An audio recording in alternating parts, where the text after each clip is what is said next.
Bonjour. Alors effectivement, je m'appelle Fabien Debuire, je suis architecte en sécurité chez Exaprobe. Alors pour comprendre ce que je vais vous dire par la suite, il faut savoir ce qu'est Exaprobe. Exaprobe, tout simplement, c'est l'intégrateur en réseau sécurité du groupe Econocom. C'est un intégrateur. J'arrive à passer les slides. Voilà, mieux. Il faut appuyer sur le bon bouton. Donc en tant qu'architecte en sécurité, moi je suis quelqu'un de relativement pragmatique. Ça veut dire quoi? Ça veut dire que je suis au contact de clients, des clients d'à peu près toutes les tailles, CAC 40, entreprises régionales, OIV, pas OIV, soumis à des référentiels ou pas. Quoi qu'il arrive, quand je commence un entretien avec ces entreprises, quand on parle de sécurité, les sujets qui fâchent, en général, elles commencent par me dire que chez elles, tout va bien.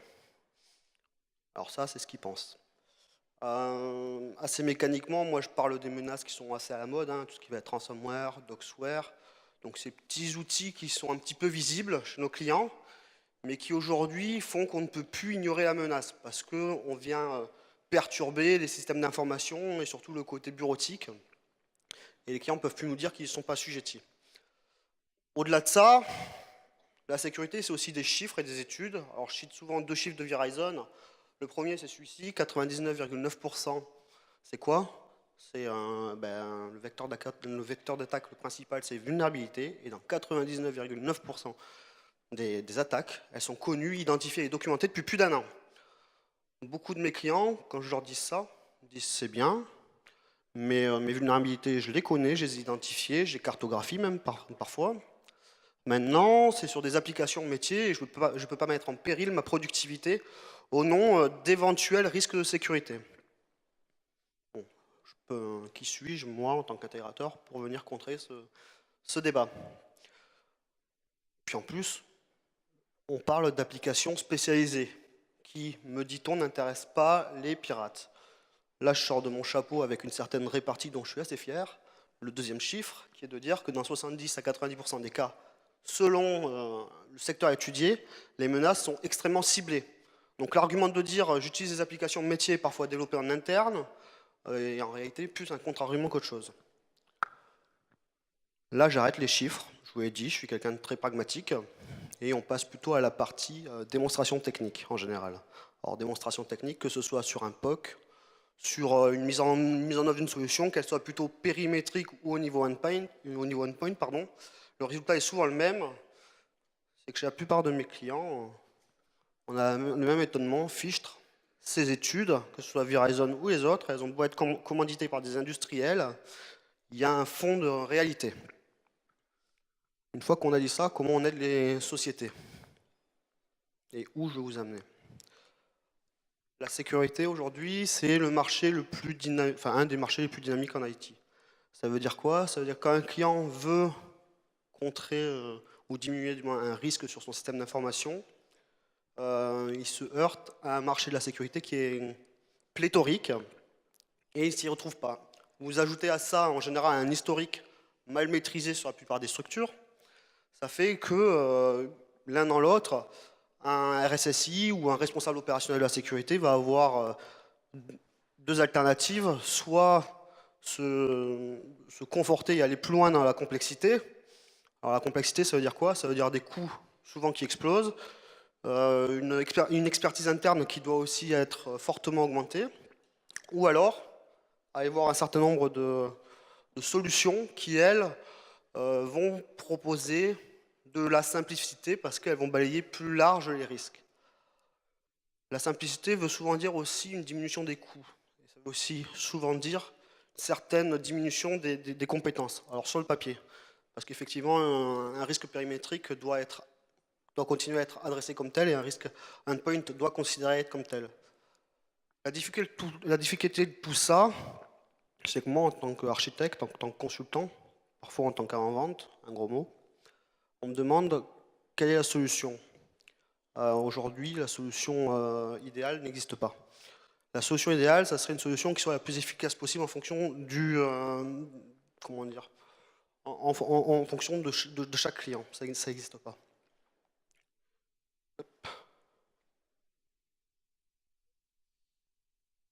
Donc, Comment arriver à cette solution idéale? Aujourd'hui, sur le marché, il y a tout un tas d'intégrateurs, de solutions, d'industriels. Chacun a son expertise. Pourquoi ne pas essayer d'en tirer parti de chaque expertise, au final, pour pouvoir proposer à nos clients une certaine homogénéité dans ces produits afin qu'ils puissent piloter globalement sa sécurité. Pour faire ça, il faut des acteurs qui sont capables de s'engager.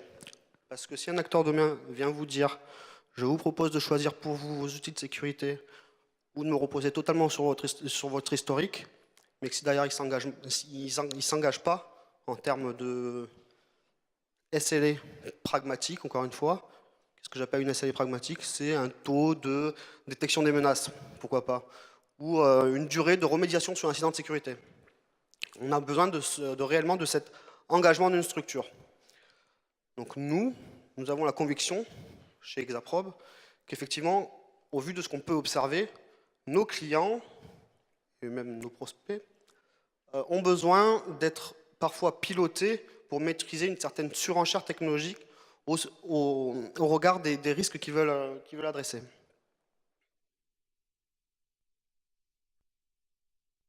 La proposition de valeur qu'on propose au regard de ça, on vient voir un RSSI, on lui dit aujourd'hui où est-ce que vous perdez de l'argent sur votre sécurité? Vous perdez de l'argent sur la sécurité, comme je l'ai dit, sur la complexité d'administration, la complexité d'expertise.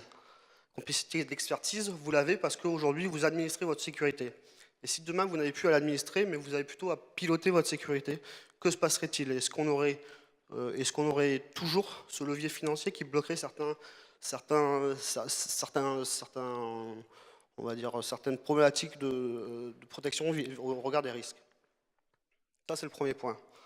Le deuxième point qu'on veut proposer, et ce, pourquoi on a choisi ce thème de la sécurité augmentée, c'est que pour nous, à l'image de ce qui se fait en réalité augmentée, la réalité augmentée, c'est quoi?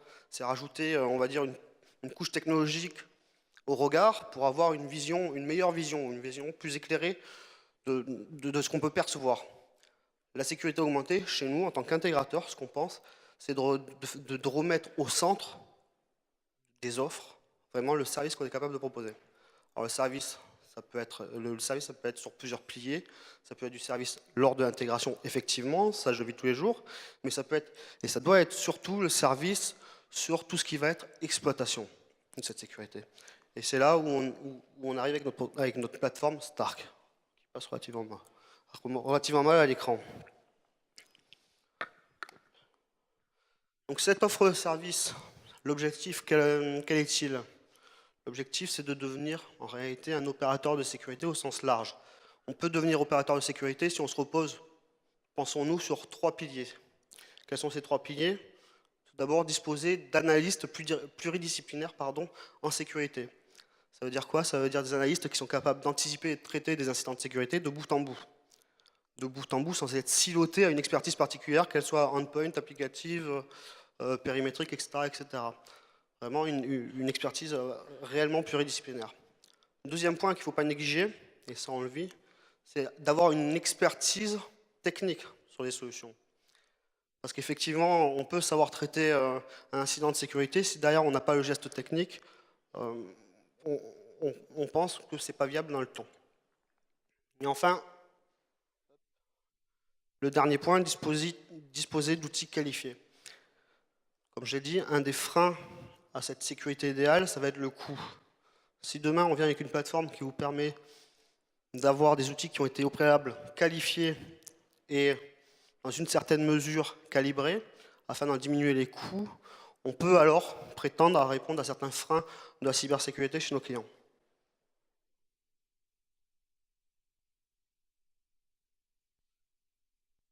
Ces outils, aujourd'hui, ces outils ne sont pas une fin en soi. Pourquoi? Parce que ces outils, il faut avoir la qualité, on va dire, de savoir les alimenter. Alors les alimenter au moyen de renseignement, d'intelligence, au sens anglo-saxon.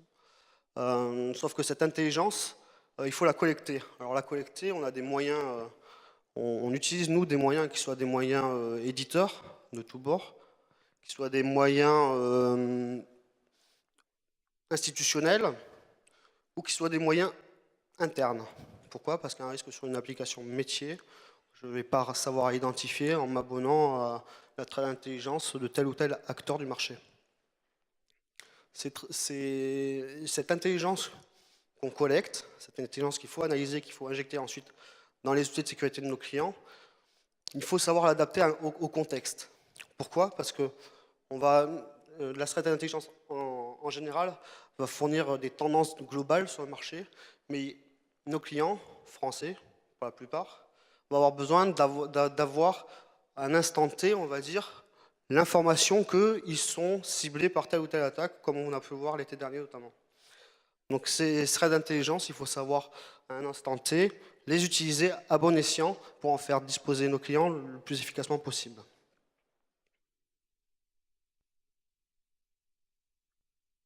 Je vais m'arrêter là. Je n'ai pas été très pragmatique dans ma démonstration, parce qu'en 15 minutes, c'est difficile. Néanmoins, ce que je vous encourage à faire, si vous voulez savoir qu'est-ce qu'il y a derrière cette plateforme, quels sont les hommes, quels sont les moyens techniques dont nous disposons et nous sommes capables de mettre à votre disposition, nous vous attendons au stand B19 pour venir en parler.